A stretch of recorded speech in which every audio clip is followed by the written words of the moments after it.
BTech, BBA మరియు MBA కోర్సులు 15+ years experience ఫ్యాకల్టీతో పాటు ప్లేస్మెంట్ గ్యారంటీ. కిష్కింద యూనివర్సిటీ. నమస్కారం గురుగారు. నమస్కారం. గురుగారు, ఇంట్లో దీపం పెట్టిన దగ్గర నుంచి అది కొండెక్కేంత వరకు కూడా చాలా మంది చాలా రకాలుగా ఆలోచిస్తూ ఉంటారు. తొందరగా కొండెక్కేసిందంటే ఏదో దోషం ఉందేమో, అందుకే దీపం వెలగట్లేదు. అది ఎక్కువసేపు వెలిగిందంటే దేనికి సంకేతం అంటారు అసలు? శ్రీమాత్రే నమః, శ్రీ గురుభ్యో నమః. మనకు దీపం వెలిగించేటప్పుడే మనము ఒక మంత్రంతో వెలిగిస్తాం. ఉదాహరణకు ఒక మంత్రంలో బోధీపదేవి రూపాస్త్వాం కర్మ సాక్షిం విజ్ఞకృత్ యావత్ పూజాం కరిష్యామి తావత్స సుస్థిరో భవః. అయ్యా, నేను పూజకు కూర్చుంటూ ఉన్నాను, పూజ పూర్తయ్యేంత వరకు కూడా నీ యొక్క వెలుతురులో నా యొక్క పూజాది క్రతువంతా పూర్తయ్యేంత వరకు కూడా ఉండుగాక. అందుకనే దీపం వెలిగించిన తర్వాతకి ఆ దీపాన్ని కదిలించకూడదు. పూజ పూర్తయ్యేంత వరకు కూడా. పూజ పూర్తయిన తర్వాతకి దీపం వెలిగింది వెలగలేదు ఏమీ కాదు, అంతే అంతే. పూజ చేసుకునేంత వరకు మాత్రం వెలిగేటట్టుగా చూసుకోవాలి తప్ప పూజ జరిగింది, పూజ జరుగుతున్నంత సేపు కూడా మనం ఆ యొక్క పూజ. ఇప్పుడంటే అండి ఏమైందంటే, దీపం కేవలం మనం గుళ్ళో లేదా మన ఇంట్లో మనం పెట్టుకునేటువంటి ఆ ప్లేస్లో ఇంత నూనె పోద్దాం, అంతకంటే ఎక్కువ పోస్తే నెలకు మూడు ఆయిల్ డబ్బాలు పడతాయి అని ఆలోచించే వాళ్ళు కొంతమంది ఉంటే వాళ్ళ పరిస్థితి తగ్గట్టు ఇలా రకరకాలుగా ఆలోచిస్తున్నారు. ఒకప్పుడు దీపం వెలిగించడం అంటే మన కరెంటు బిల్, కరెంటే లేదండి. ఆ రోజుల నుంచి దీపం వెలిగించేవాళ్ళం.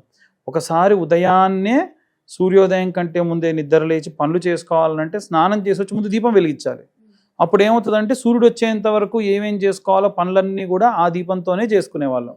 కాబట్టి అలా దీపం వెలిగించుకొని ఆ పూజాది క్రతువులు చేసుకొని, ఇప్పుడు పూజ అంటే మళ్ళీ వెలిగించిన ఒక్కడే కాదు, ఈమె లేచి స్నానం చేసుకొని వచ్చి పూజ చేసుకొని తర్వాత వాళ్ళు ఆయన పూజ చేసుకొని తర్వాత వాళ్ళ పిల్లలు ఎవరైనా దండం పెట్టుకొని వెళ్ళేంత వరకు కూడా ఉండాలి. అంటే మినిమం ఒక 4 మనుషులు కూర్చొని పూజ చేసేంత వరకు కూడా ఆ దీపం అనేటువంటిది ఉండాలి.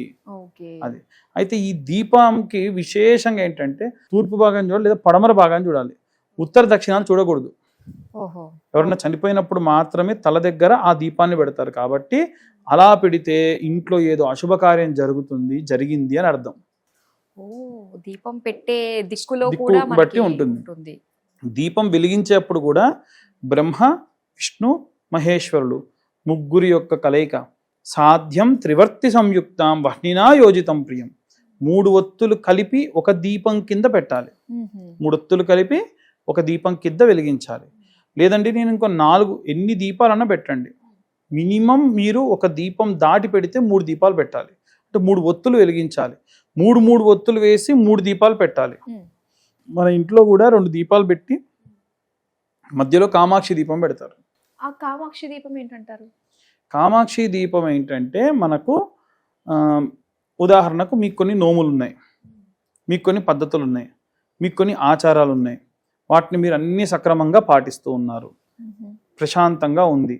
ఆ కామాక్షి అమ్మవారికి, అమ్మ ఇలాగే నా వంశపారంపర్యంగా జరిగేటువంటివన్నీ కార్యక్రమాలు కూడా తరతరాలుగా ఉండు అని చెప్పి, అందుకే కామాక్షి దీపాలు ఇవాళ రేపు చిన్నవి వస్తున్నాయి. వాస్తవంగా కామాక్షి అమ్మవారి దీపం అంటే ఇంత పెద్దది వస్తుంది. అది తరతరాలు ఆ దీపం అలా కొనసాగుతుంది. వాళ్ళ అత్తగారి నుంచి కోడలికి, కోడల నుంచి ఆడపిల్లలకి ఇవ్వరమ్మా. ఈ దీపం ఏదైతే ఉందో ఆ వంశీకులకు మాత్రమే. ఇంకొకరు ఎంత పాత దీపం కామాక్షి దీపం పెడితే అంత మంచిది. ఇంకోటి, ఆ దీపం పెట్టేటప్పుడు ఇవాళ రేపు ఉప్పు దీపం పెట్టాలా, మట్టిలో పెట్టాలా, ఆకులో పెట్టాలా, పిండి దీపం పెట్టాలా, ప్రతిదానికి ఒక ఆచారం ఉంది. పిండి దీపం వెంకటేశ్వర స్వామికి మాత్రమే పెడతారు. వెంకటేశ్వర స్వామి దీపారాధన అంటారు. కాబట్టి ఈ దీపారాధన చేసినప్పుడు స్వామివారికి సంబంధించి ఏదున్నా ఆ పూజ వరకే ఆ దీపం వెలగాలి. అది పిండి దీపం. ఉప్పు దీపం ఇంట్లో పెట్టకూడదు. ఉప్పు దీపం ఇంటి బయట పెట్టాలి. ఏదైనా అరిష్టం ఉంటే ఆ అరిష్టం పోవడానికని మన ఇంటి ఆవలి బయట పెట్టాలి. పెట్టిన తర్వాతకి వెలుగుతున్న దీపాన్ని జరుపుతారు చాలామంది. జరపకూడదు. ఆవాహనం అయిపోతారు అందులోకి. మనం దేని గురించి అయితే పెడుతున్నామో ఆవాహనం అయిపోయి ఉంటారు. కాబట్టి ఒకవేళ మనం పూజ చేస్తున్నాము, మీరు ఇందాక అన్నారు పూజ కొండెక్కితే, మీరు పూజ చేస్తుండగా కనుక కొండెక్కితే మళ్ళీ ఆచమనం చేయాలి. కేశవాయ స్వాహ, నారాయణాయ స్వాహ, మాధవాయ స్వాహ, గోవిందాయ నమః నీళ్ళు వదిలిపెట్టి ఆచమన చేసి మళ్ళీ దీపం వెలిగించాలి. దోషం లేదు. అంతే కదండి. ఇవాళ రేపు 15th ఫ్లోర్ 20th ఫ్లోర్లో గృహప్రవేశాలు చేసాం మేము. కూర్చొని దీపం పెడితే ఆ గాలికి ఉంటుందా? ఆహా. పోతుంది. ఏదన్నా అడ్డు పెడితే కొద్దిసేపు ఉంటుంది, మళ్ళీ గాలికి మళ్ళీ పోతుంది. కాబట్టి ఖచ్చితంగా దాన్ని సెక్యూర్డ్గా చూసుకొని ఆ దీపం వెలిగించుకొని చేస్తే చాలా మంచిది. అయితే ఈ ప్రకారంగా మనం దీపాలు పెట్టుకుంటూ దీపాలు కొండెక్కకుండా మనం పూజ చేసుకుంటే మంచిది. ఇంకొంతమంది లేని ఆచారాలని తలపైన పెట్టుకుంటూ ఉంటారు. మా స్నేహితురాలు ఇంటికి వెళ్ళా, తను పెట్టుకుంది, నేను పెట్టుకోవాలి. నేను సత్యనారాయణ వ్రతం చేసుకుంటే వాళ్ళు 108 ఒత్తులు వేసి 108 అట్టిపళ్ళు పెట్టి దాని మీద వెలిగించారు, నేను వెలిగిస్తా. నేను అన్నా, అమ్మ మీ గతంలో నేను ఎప్పుడు చూడలేదు, మీ అత్తగారు కూడా వ్రతం చేసుకున్నారు, మరి ఆమె చేయండి నువ్వెందుకు చేస్తున్నావు అంటే, నా ఇష్టం పంతులు గారు, నాకు నచ్చింది నేను చేస్తా. అమ్మ చెయ్యి తల్లి, ఇన్ని పెట్టకూడదు, వాళ్ళ వంశపారంపర్యంగా ఏదో వాళ్తుంటుంది, వాళ్ళు మొక్కుకుంటారు, కొన్ని పెంచుతూ వెళ్తారు, 11 నుంచి ప్రారంభిస్తారు. నేను ఒక వ్రతం చేస్తే 11, రెండో వ్రతానికి 21, తర్వాతకి 41, తర్వాతకి 54, తర్వాతకి 108, మళ్ళీ తగ్గుతూ వస్తారు. మరి నువ్వు అలా చేస్తావా? అలా చేసింది ప్లేట్ ఎంత కాలుతుంది పంతులు గారు, ఏం చేయాలి నాకేం తెలుసమ్మా, నువ్వు చెయ్యి మరి. కాబట్టి అందుకే మన సిద్ధాంతం ఏం చెప్తుంది అనంటే, లేని ఆచారాన్ని నెత్తిన పెట్టుకోకు, ఉన్న ఆచారాన్ని వదులుకోకు. అది కాబట్టి మనకు ఉన్న పద్ధతులే మనం పాటిద్దాం. దీపం విషయంలో ముఖ్యంగా అనవసరంగా వద్దు. ఈ దీపాన్ని వెలిగించేప్పుడు ఇంకొంతమంది, మా ఇంట్లో మా చిన్న తాతగారు చనిపోయారు, మేము దీపం పెట్టొచ్చా అని అడిగే వాళ్ళు కూడా ఉంటారు. అవునండి, అవును, ఖచ్చితంగా పెట్టొచ్చు. మీ 11 రోజుల మైల పూర్తయిన తర్వాతకి నిర్మోహమాటంగా మీరు దీపాన్ని పెట్టొచ్చు, ఎటువంటి సందేహం లేదు. ఓకే. అలానే ఒత్తులు ఎన్ని వేయాలి అన్న దాంట్లో కూడా చాలా డౌట్స్ ఉన్నాయి. 3 ఒత్తులు, ఇందాక చెప్పాను కదా, 3 ఒత్తులు కలిపి వేయాలి. అయితే ఎందుకండి మరి మా ఈ ఊర్లో ఉన్నటువంటి వాళ్ళు ఏం పూజలు చేయొద్దు అంటే, అవునండి, పూజలు ఎవరు చేయమన్నారు? దీపం వెలిగించామనేది మన minimum responsibility.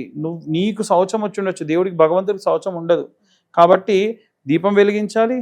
And at the same time మీరు గుడికి వెళ్ళాలనుకుంటే గుడికి వెళ్ళొచ్చు, షటాలు పెట్టించుకోవద్దు, ప్రత్యేక అర్చనలు చేయించొద్దు, ప్రత్యేకమైన హోమాలు చేయించొద్దు, ఈ నియమ నిబంధనలు పాటించాలి. అంతే తప్ప ఇంకేమీ లేవు. ప్రశాంతంగా దీపం వెలిగించవచ్చు, ఇంతసేపు వెలిగితే అని అదేం లేదు. కొండెక్కితే మాత్రం ఖచ్చితంగా ఆచమనం చేసి మళ్ళీ వెలిగించాలి. కానీ ఖచ్చితంగా ఇంట్లో మాత్రం ఎప్పుడు దేవుడు దీపం వెలిగించాలి. వెలిగించాలి. చాలా చక్కటి విషయాలు మాకు పంచుకున్నందుకు ధన్యవాదాలు.